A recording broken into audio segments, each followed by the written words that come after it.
Santa Clara County proposes faster approval for backyard homes.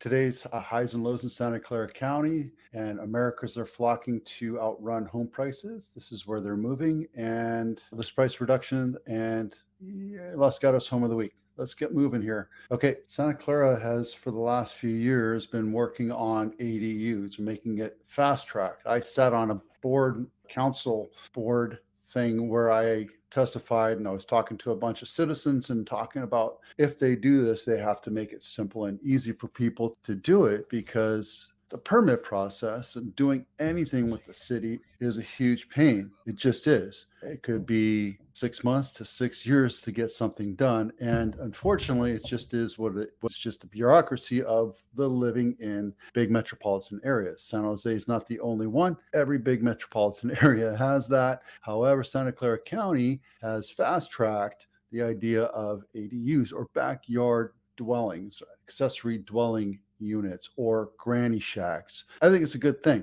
I think it's a good thing that they're doing this. And I want to say kudos to the county. I want to say kudos to San Jose to fast track it and make it less painful. It's not perfect. They have to make sure that it's done in a safe manner and with good workmanship. So they have pre-approved vendors, which might not be fair for everybody, but these vendors have designs that are approved through the city. So you have a choice of 5 or 6 types of shacks or home to use. And you go to these 5 or 6 different vendors and they give you your options. The process is really simple, but don't forget, it's fairly complex. They have to bring in utilities, to bring in drainage. They have to bring in all sorts of stuff to this place to make it livable and habitable and within code. And what they're doing is they're going outside of code because of certain clearances and variances. So far, there's been 1,400 homes built in the last 5 years. This is good. This needs to happen.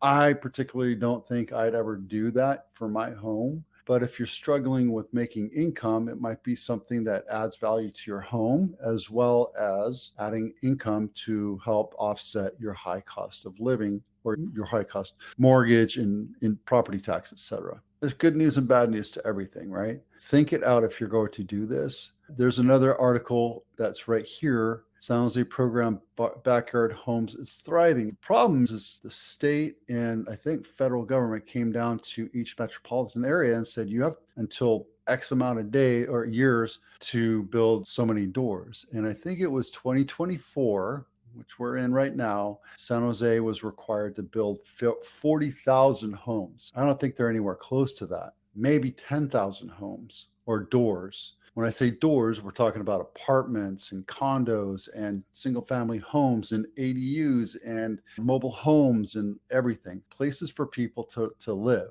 And this is one solution. It's not the only solution, but I think it's a good thing. There's a story here where a lady took extra time because her property is located on a cliff, and she had to go through environmental studies and she had to do all this other stuff. But ADUs is a good option if it's something you want to do. Again, it's not my choice. I would never recommend doing it. Does it add value to your home? In some cases it does. Some cases it takes away, because it depends on how you do it. If you do it legally, if you do it with good workmen, and you do it where it's a good flow to the property and it doesn't really take up a lot of backyard, it'll add value. If not, I sold a home with a house with a room that was attached to the back of the house, and it just didn't feel right. Still sold it. I don't think you added any extra value to it. I don't think it was legal. I don't think we added value to that build out. So does it add value? It could. So just take into account. If you have a large lot and it's not being used, or you want to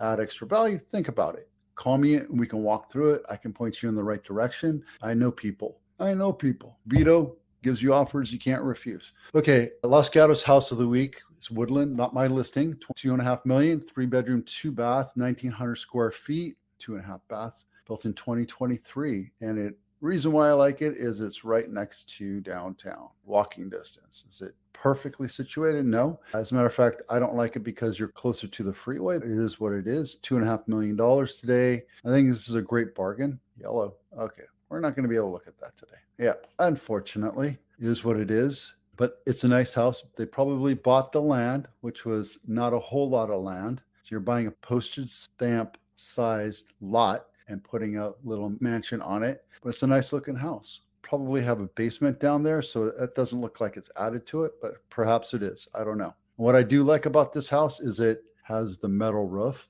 I know it's not aesthetically pleasing as maybe composition or the Spanish style roof or cement roof, but these will hold up for a lot longer than even the cement roofs. As a matter of fact, in hurricane areas, they're now using it, where this used to be a design solely for snow because the snow would glide right off and be less of a hazard. This is now something that's considered hurricane rated. Little known factoids. Americans are flocking to the south to outrun home prices. This is where they're moving from. There's not a whole lot of people moving from Santa Clara.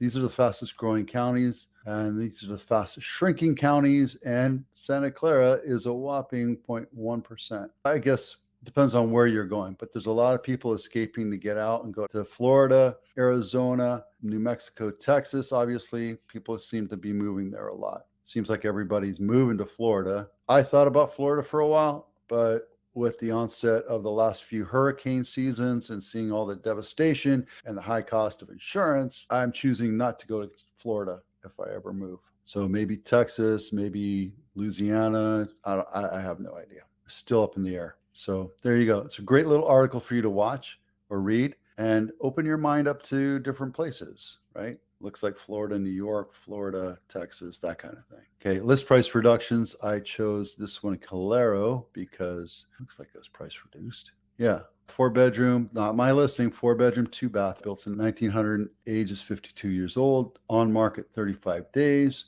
It dropped $50,000. There you go. I wonder why. Let's see if you can see some nice pictures here. It's staged. Carpet. Yeah, so guys, carpet. Oh, yeah, look at that. This is ego trying to sell a house for more than what it's worth. That's an original kitchen. I've sold this model before. This one happens to have original, but the one I sold had a brand new kitchen in it, and it sold for a huge amount of money. 4-bedroom, 2-bath, 4 square feet. Guys, 1.5 for a 1,500 square foot. I get it, but not for this area. You're trying to make the market.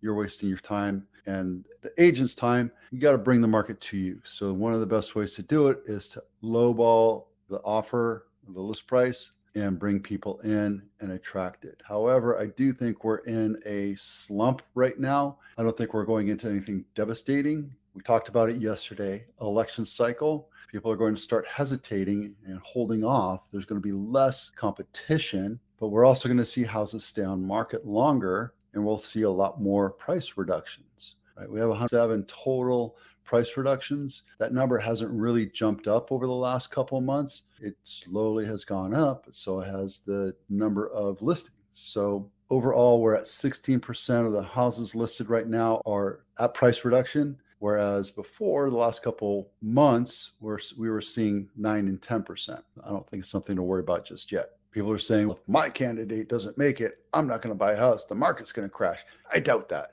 What's happening is people are getting a little bit egotistical on the pricing, saying my house is worth this, where maybe it's not. I'm just going to hold out for the right buyer to come along. Guys, there's 1,100 houses for them to choose from, right? And out of that, you have to guess that there's 2 or 3% of those that are going to fit your demographically perfect buyer's needs. And if you're overpriced compared to the other 2 or 3 or 4 other houses, they're going to buy that other house. Throw the ego out the door, lower your list price, bring in the market, get your house sold. I can't promise you what the sales price is going to be, but I can promise you that if you work with me, I'll get your house sold if you listen to what I'm telling you. Easy. Okay, so this one is the highs and lows for the week. And Waverly and what was the other one? And Vine are still, that's not right. Loma Chiquita are still active for sale. But let's take a look at Magdalena. So Waverly was that big one, the $30 million one. They're a market maker. Look at this beautiful house. They're looking for the billionaire to write a check and buy this house.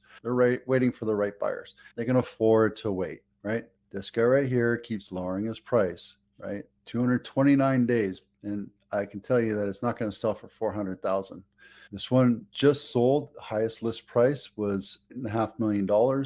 They listed it low based on the value, and they brought in the market. They sold in 5 days. That's a good transaction. $500,000 over list price. This one right here sold off market. sold for $700,000. This kind of hurts you because you think it's worth $800,000, and it's not, because only off-market buyers are willing to buy it for $700,000. So that hurts you, it hurts the seller, it hurts the agent, hurts everybody. The only one that benefits when it's like this is the buyer. So I'm not a fan of off-market listings, just not. 2-bedroom, 1-bath. I don't know why you'd buy that kind of house. There you go. All right. They're almost 14 minutes. Today we talked about ADUs, where Americans are